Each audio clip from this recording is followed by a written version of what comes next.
প্রিয় শিক্ষার্থী, আজকের ক্লাসে সকলকে স্বাগত। আজকে আমরা আলোচনা করব নবম দশম শ্রেণীর প্রথম অধ্যায়ের বিষয় আইসিটি থেকে। অনুশীলনীটি প্রথম অধ্যায়ের যেটা আছে সেটা আমরা আলোচনা করব। অনুশীলনীর প্রশ্ন ও উত্তর। এই অধ্যায়ের অনুশীলনীতে আমরা প্রথম যে প্রশ্নটি পাই, প্রশ্নটি হচ্ছে লন্ডন বিজ্ঞান জাদুঘর যান্ত্রিকভাবে গণনা করতে সক্ষম ইঞ্জিন কত সালে তৈরি করে? লন্ডন বিজ্ঞান জাদুঘর যান্ত্রিকভাবে গণনা করতে সক্ষম ইঞ্জিন কত সালে তৈরি করে? উত্তর 1991 সাল। 1991 সাল। দ্বিতীয় প্রশ্ন, কোন আবিষ্কারকের আবিষ্কারের ফলে আজকের পৃথিবীতে ঘরে বসেই অফিসের কাজ করা সম্ভব হচ্ছে? কোন আবিষ্কারকের আবিষ্কারের ফলে আজকের পৃথিবীতে ঘরে বসেই অফিসের কাজ করা সম্ভব হচ্ছে? Charles Babbage. Charles Babbage. 3 নম্বর প্রশ্ন, ফেসবুকের নির্মাতা কে? ফেসবুকের নির্মাতা কে? আমরা সবাই জানি মার্ক জুকারবার্গ। Mark Zuckerberg. 4 নম্বর প্রশ্নটি হচ্ছে, সরকারি কাজে তথ্য ও যোগাযোগ প্রযুক্তি ব্যবহারের ফলে কি হয়? সরকারি কাজে তথ্য ও যোগাযোগ প্রযুক্তি ব্যবহারের ফলে কি হয়? এটা একটি বহু নির্বাচনী প্রশ্ন এবং এখানে 3টি সঠিক উত্তর। স্বল্প সময়ে সরকারি সেবা পাওয়া যাবে। স্বল্প সময়ে সরকারি সেবা পাওয়া যাবে। সরকারি সেবার মান উন্নত হবে। সরকারি সেবার মান উন্নত হবে। ছুটির দিনেও অনেক সরকারি সেবা পাওয়া যাবে। ছুটির দিনেও অনেক সরকারি সেবা পাওয়া যাবে। ঘ নম্বর হবে উত্তর। 3টি প্রশ্নই সঠিক।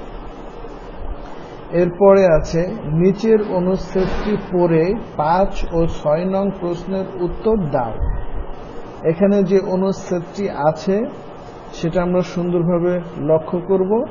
সুমন সেন্ট মার্টিন বেড়াতে যেয়ে অসুস্থ হয়ে গেলে ফোনে সে ঢাকায় একজন চিকিৎসকের সাথে যোগাযোগ করে। তিনি সুমনকে দ্রুত হাসপাতালে যেতে বলে। পরে হাসপাতালের ডাক্তার ঢাকার বিশেষজ্ঞ ডাক্তারের পরামর্শ গ্রহণ করে সুমনকে চিকিৎসার ব্যবস্থা করেন। 5 নম্বর প্রশ্ন হচ্ছে, স্থানীয় ডাক্তার যে পদ্ধতিতে বিশেষজ্ঞ ডাক্তারের পরামর্শ গ্রহণ করতে পারেন তা হল, স্থানীয় ডাক্তার যে পদ্ধতিতে বিশেষজ্ঞ ডাক্তারের পরামর্শ গ্রহণ করতে পারেন তা হল, এখানে আমরা 2টি উত্তর পাই। এক হচ্ছে টেলিমেডিসিন সেবা, দ্বিতীয় হচ্ছে স্বাস্থ্য সেবা। টেলিমেডিসিন সেবা, স্বাস্থ্য সেবা 1 এবং 2 এই দুটি এর উত্তর হবে।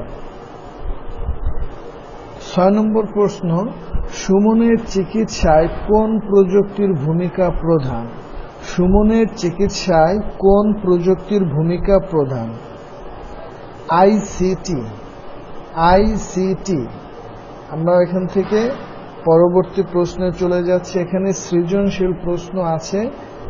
সৃজনশীল প্রশ্নটি হচ্ছে, কুড়িগ্রামের রৌমারী উপজেলার যাদুরচর গ্রামের মিলন গ্রামে বসে উচ্চশিক্ষা গ্রহণ করতে চায়। তথ্য ও যোগাযোগ প্রযুক্তি কিভাবে তাকে সাহায্য করতে পারে? কুড়িগ্রামের রৌমারী উপজেলার যাদুরচর গ্রামের মিলন গ্রামে বসে উচ্চশিক্ষা গ্রহণ করতে চায়। তথ্য ও যোগাযোগ প্রযুক্তি কিভাবে তাকে সাহায্য করতে পারে?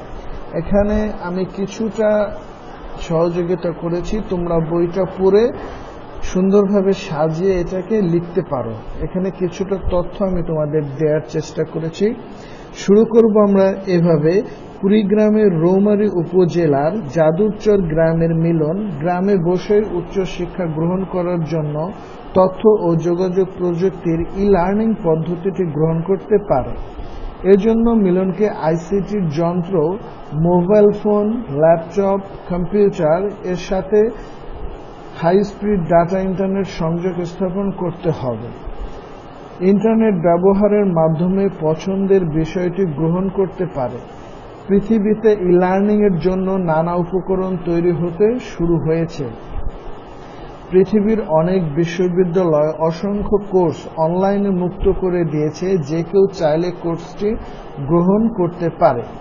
বিষয়টি নিয়ে নানা ধরনের পরীক্ষা নিরীক্ষা হচ্ছে এবং অনেক সময়ই একজন সেই কোর্সটি নেওয়ার পর তার হোমওয়ার্ক জমা দিয়ে কিংবা অনলাইনে পরীক্ষা দিয়ে সেই কোর্সটির প্রয়োজনীয় ক্রেডিট অর্জন করতে পারে। বাংলাদেশের তথ্য প্রযুক্তিবিদরা বাংলায় কোর্স নেওয়ার জন্য বেশ কিছু ওয়েব পোর্টাল তৈরি করেছেন।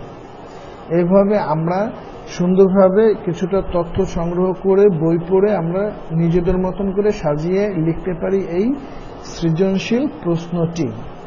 আমাদের ৮ নম্বরে আরেকটি সৃজনশীল প্রশ্ন আছে, সেটা হচ্ছে বাংলাদেশের বেকার সমস্যা দূর করতে তথ্য ও যোগাযোগ প্রযুক্তি কি কি সম্ভাবনা সৃষ্টি করেছে বর্ণনা করো। বাংলাদেশের বেকার সমস্যা দূর করতে তথ্য ও যোগাযোগ প্রযুক্তি কি কি সম্ভাবনা সৃষ্টি করেছে বর্ণনা করো। এটাও একটি সৃজনশীল প্রশ্ন। এখানে তোমরা কিছু তথ্য বইটি পড়লে সুন্দরভাবে পেয়ে যাবে এবং সুন্দরভাবে সাজিয়ে লিখতে পারবে আশা করি। আমি তোমাদের কিছুটা সহযোগিতার জন্য এখানে কিছু তথ্য দিয়ে রেখেছি।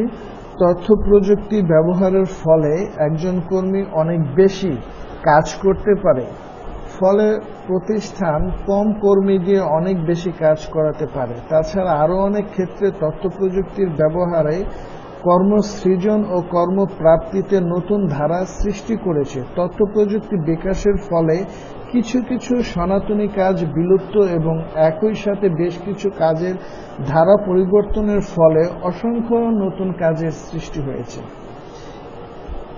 নতুন কাজের সুযোগ সৃষ্টি হয়। তাছাড়া আইসিটি ব্যবহারের ফলে আউটসোর্সিং বা অন্যান্য যে কাজ আমরা করতে পারি, আমরা দেখতে পারি আমাদের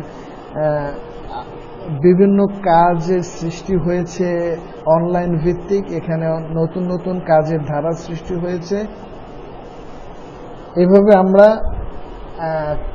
নতুন যে কাজের ধারা সৃষ্টি হয়েছে সেখান থেকে সহজে আমরা কাজগুলি করতে পারি। সংযোগ, ইন্টারনেট সংযোগের মাধ্যমে এক গবেষণায় দেখা গেছে প্রতি 1000 ইন্টারনেট সংযোগে নতুন 80টি কাজের সুযোগ সৃষ্টি হয়। তাহলে আমাদের সামনে নতুন নতুন সুযোগ চলে আসছে। প্রযুক্তিতে জনগণের সংযুক্তি বাড়লে তাদের উৎপাদনশীলতা বাড়ে, ফলে তৈরি হয় নতুন নতুন কর্মোদ্যোগ। কেবল দেশে নয়, আইসিটির দক্ষ কর্মীরা দেশের বাইরে কোনো প্রতিষ্ঠানে অথবা স্বতন্ত্রভাবে কাজ করতে পারে। এই কাজের একটি বড় অংশ দেশে বসে সম্পূর্ণ করা যায়। আউটসোর্সিং করে এখন অনেকেই বাংলাদেশের জন্য মূল্যবান বৈদেশিক মুদ্রা অর্জন করছে, ফলে বাংলাদেশের বেকার সমস্যা অনেকাংশে দূর হয়েছে। এটা যদি তোমরা একটু চর্চা করো তাহলে তোমাদের জন্য প্রশ্নের উত্তরগুলি লেখা খুবই সহজ হয়ে যাবে। ধন্যবাদ সবাইকে।